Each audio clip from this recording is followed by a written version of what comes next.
Hello everyone, before this video starts, I would appreciate if you guys would leave a like and subscribe, since your support means the world to me and allows me to make these types of videos. Now let's get into the video. I don't know when you're going to read this, but I can tell you when it started. I was out for a walk alone in the woods when the entity came for me. It was beyond a blur. It was, for lack of a better term, absence of meaning. Where it hid, there were no trees. Where it crept closer, there was no grass. Through the arc, it leapt at me. There was no breeze of motion. There was no air at all.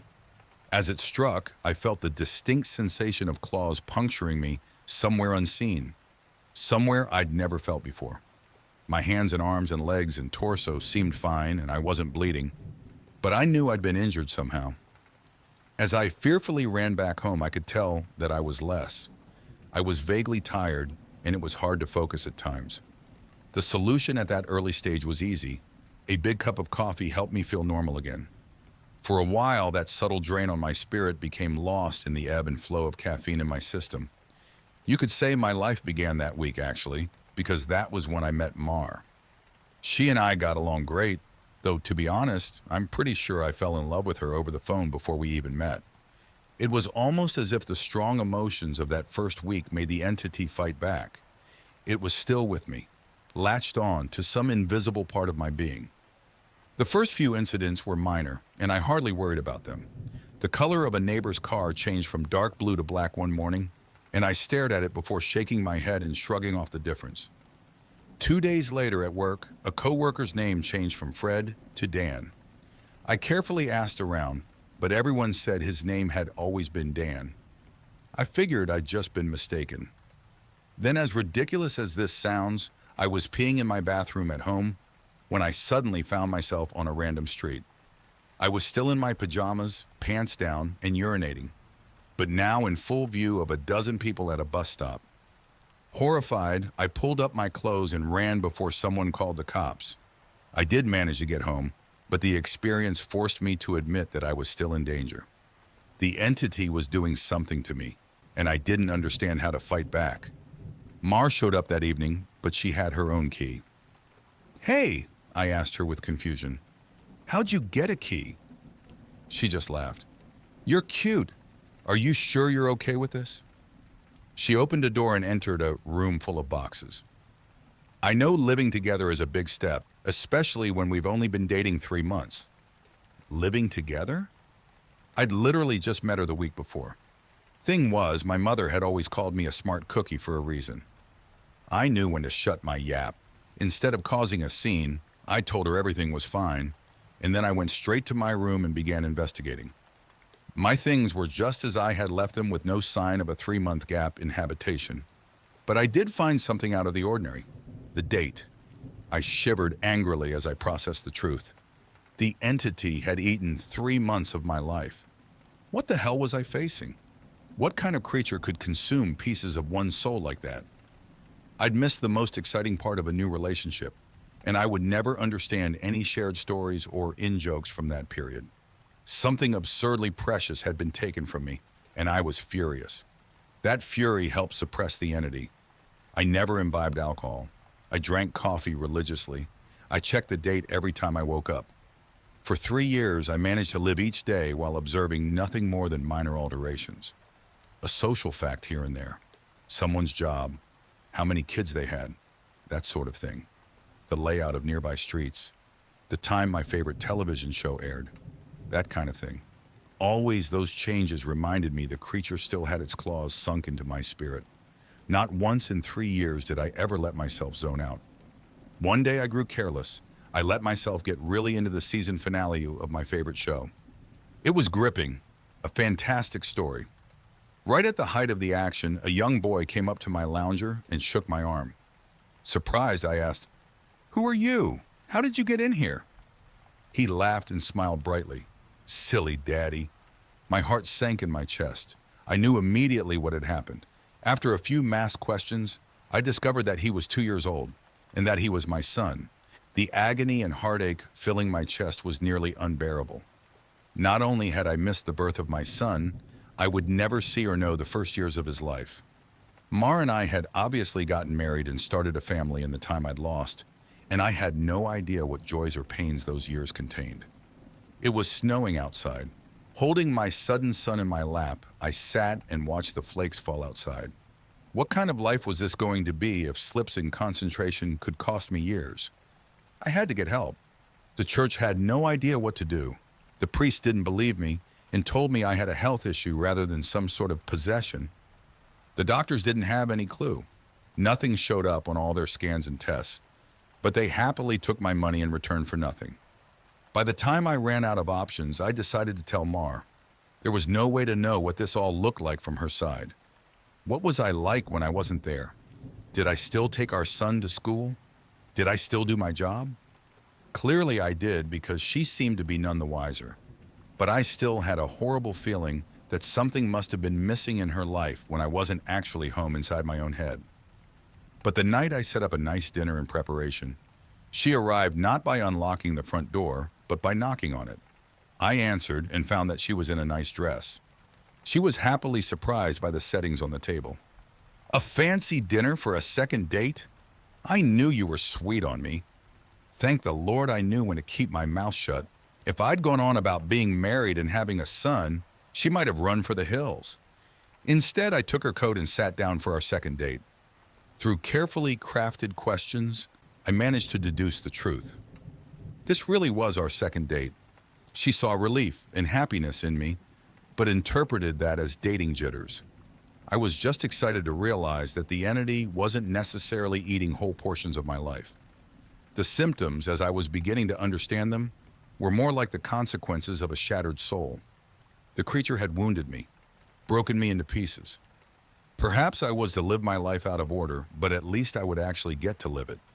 And so it went for a few years, from my perspective. While minor changes in politics or geography would happen daily, major shifts in my mental location only happened every couple months. When I found myself in a new place and time in my life, I just shut up and listened, making sure to get the lay of the land before doing anything to avoid making mistakes. On the farthest flung leap yet, I met my 6-year-old grandson, and I asked him what he wanted to be when he grew up. He said writer. I told him that was a fine idea. Then I was back in month 2 of my relationship with Mar, and I had the best night with her on the riverfront. When I say the best, I mean the best. Knowing how special she would become to me, I asked her to move in. I got to live through what I'd missed the first go-around, and I came to understand that I was never mentally absent. I would always be there eventually. When we were moving her boxes in, she stopped for a moment and said she marveled at my great love, as if I'd known her for a lifetime and never once doubted she was the one.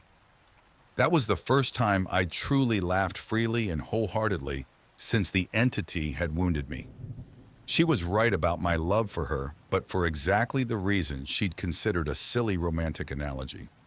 I had known her my whole life, and I'd come to terms with my situation and found peace with it.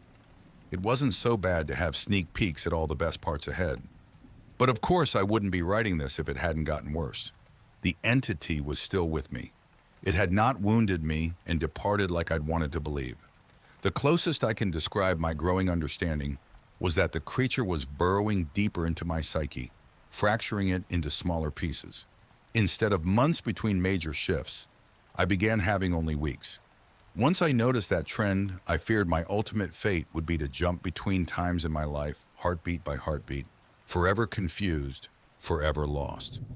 Only an instant in each time meant I would never be able to speak with anyone else, never be able to hold a conversation, never express or receive love. As the true depth of that fear came upon me, I sat in an older version of me and watched the snow falling outside. That was the one constant in my life. The weather didn't care who I was or what pains I had to face. Nature was always there. The falling snow was always like a little hook that kept me in a place. The pure emotional peace it brought was like a panacea on my mental wounds, and I'd never yet shifted while watching the pattern of falling white and thinking of the times I'd gone sledding or built a snow fort as a child. A teenager touched my arm. "Grandpa? Eh?" He'd startled me out of my thoughts, so I was less careful than usual. "Who are you?" He half grinned, as if not sure whether I was joking. Handing me a stack of papers, he said, It's my first attempt at a novel. Would you read it and tell me what you think? Ah, of course. Pursuing that dream of being a writer, I see. It burned bright red. Trying to, anyway. All right, run off. I'll read this right now. The words were blurry, and annoyed, I looked for glasses I probably had for reading. Being old was terrible, and I wanted to leap back into a younger year, but not before I read his book. I found my glasses in a sweater pocket and began leafing through. Mar puttered in and out of the living room, still beautiful, but I had to focus. I didn't know how much time I would have there. It seemed that we had relatives over. Was it Christmas? A pair of adults and a couple kids I didn't recognize tromped through the hallway, and I saw my son, now adult, walk by with his wife on the way out the door. As a group, the extended family began sledding outside. Finally, I finished reading the story, and I called out for my grandson. He rushed down the stairs and into the living room. How was it? Well, it's terrible, I told him truthfully, but it's terrible for all the right reasons. You're still a young man, so your characters behave like young people, but the structure of the story itself is very solid. I paused. I didn't expect it to turn out to be a horror story. He nodded. It's a reflection of the times. Expectations for the future are dismal, not hopeful, like they used to be. You're far too young to be aware like that, I told him. An idea occurred to me. If you're into horror, do you know anything about strange creatures? Sure, I read everything I can. I love it. Warily, I scanned the entrances to the living room. Everyone was busy outside. For the first time, I opened up to someone in my life about what I was experiencing. In hushed tones, I told him about my fragmented consciousness. For a teenager, he took it well. You're serious? Yes. He donned the determined look of a grown man accepting a quest. I'll look into it, see what I can find out. You should start writing down everything you experience. Build some data. Maybe we can map your psychic wound. Wow. Sounds like a plan. I was surprised. That made sense, and I hadn't expected him to have a serious response. But how will I get all the notes in one place?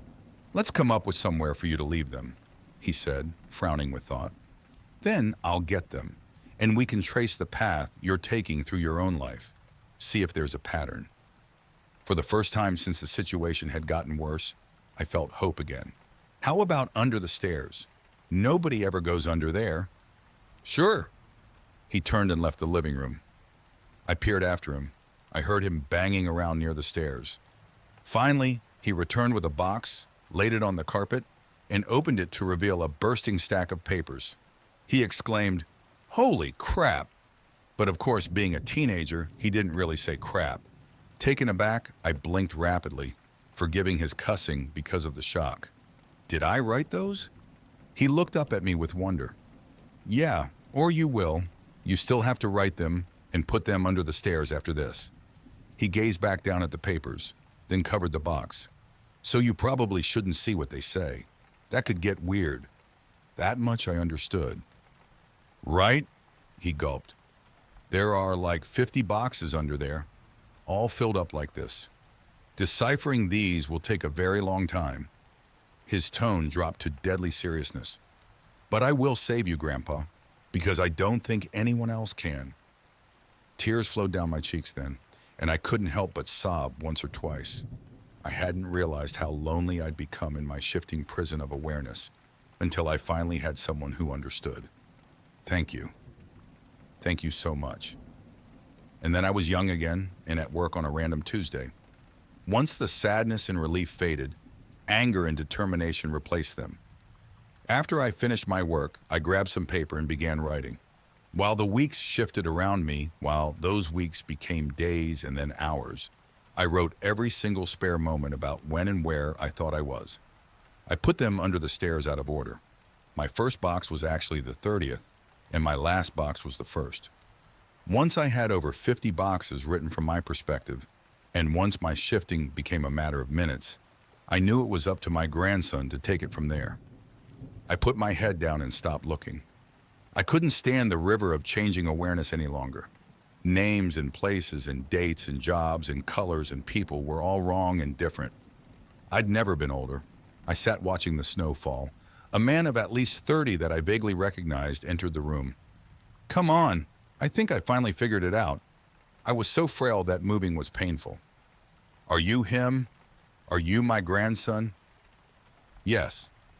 He took me to a room filled with strange equipment and sat me in a rubber chair facing a large mirror twice the height of a man. The pattern finally revealed itself. How long have you worked on this? I asked him, aghast. Tell me you didn't miss your life like I'm missing mine. His expression was both stone cold and furiously resolute. It'll be worth it. He brought two thin metal rods close to my arm and then nodded at the mirror. Look, this shock is carefully calibrated. The electric zap from his device was startling, but not painful. In the mirror, I saw a rapid arcing light silhouette appear above my head and shoulder. The electricity moved through the creature like a wave, briefly revealing the terrible nature of what was happening to me. A bulging, leech-like mouth was wrapped around the back of my head, coming down to my eyebrows and touching each ear, and its slug-like body ran over my shoulder and into my very soul. It was a parasite, and it was feeding on my mind. My now adult grandson held my hand as I took in the horror. After a moment, he asked, "Removing it is going to hurt very badly. Are you up for this?" Fearful, I asked, "Is Mar here?" His face softened. "No, not for a few years now." I could tell from his reaction what had happened, but I didn't want it to be true. "How? We have this conversation a lot," he responded. "Are you sure you want to know? It never makes you feel better." Tears brimmed in my eyes. "Then I don't care if it hurts or if I die. I don't want to stay in a time where she's not alive." He made a sympathetic noise of understanding and then returned to his machines to hook several wires, diodes, and other bits of technology to my limbs and forehead. While he did so, he talked. "I've worked for 2 decades to figure this out, and I've had a ton of help from other researchers of the occult. This parasite doesn't technically exist in our plane. It's one of the lesser spawns of USSLU, and it feeds on the plexus of mind, soul, and quantum consciousness reality. When details like names and colors of objects changed, you weren't going crazy. The web of your existence was merely losing strands as the creature ate its way through you." I didn't fully understand. I looked up in confusion as he placed a circlet of electronics like a crown on my head in exact line with where the parasite's mouth had ringed me. "What's USSU?" He paused his work and grew pale. "I forgot that you wouldn't know. You're lucky, believe me." After a deep breath, he began moving again and placed his fingers near a few switches. "Ready?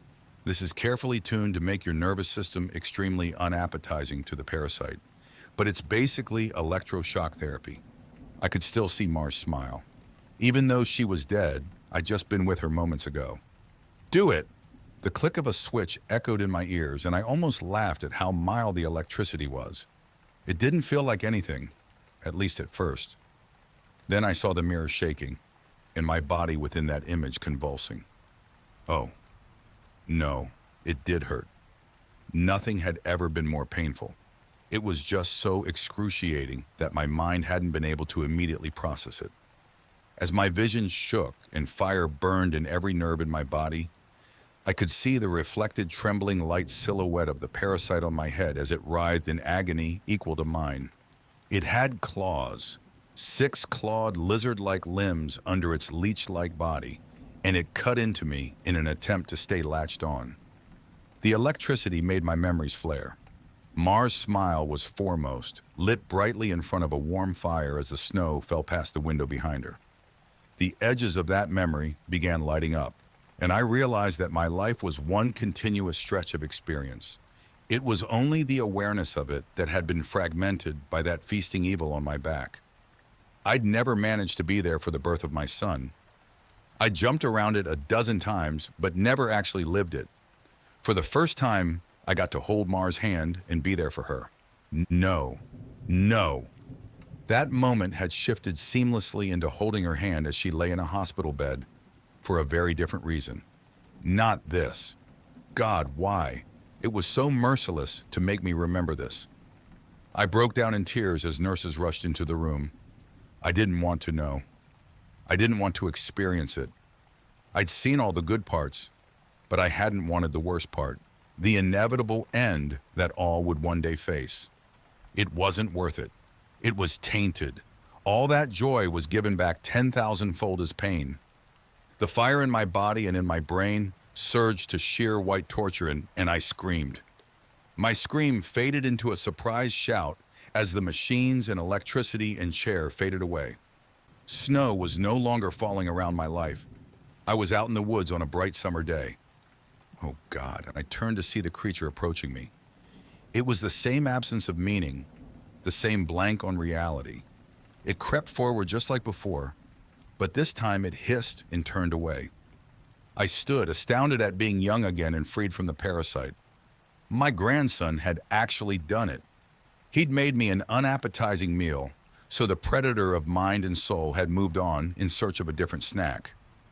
I returned home in a daze, and while I was sitting there processing all that had happened, the phone rang. I looked at it in awe and sadness. I knew who it was. It was Marjorie, calling for the first time for some trivial reason she'd admit 30 years later was made up just to talk to me. But all I could see was her lying in that hospital bed, dying.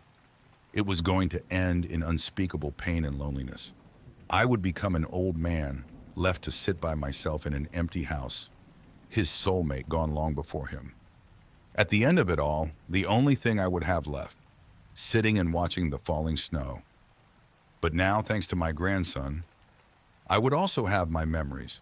It would be a wild ride no matter how it ended. On a sudden impulse, I picked up the phone. With a smile, I asked, "Hey, who's this?" Even though I already knew. Thank you for watching the video fully. Please hit the like and subscribe button, since I could not make these videos without your support, and it means the world to me.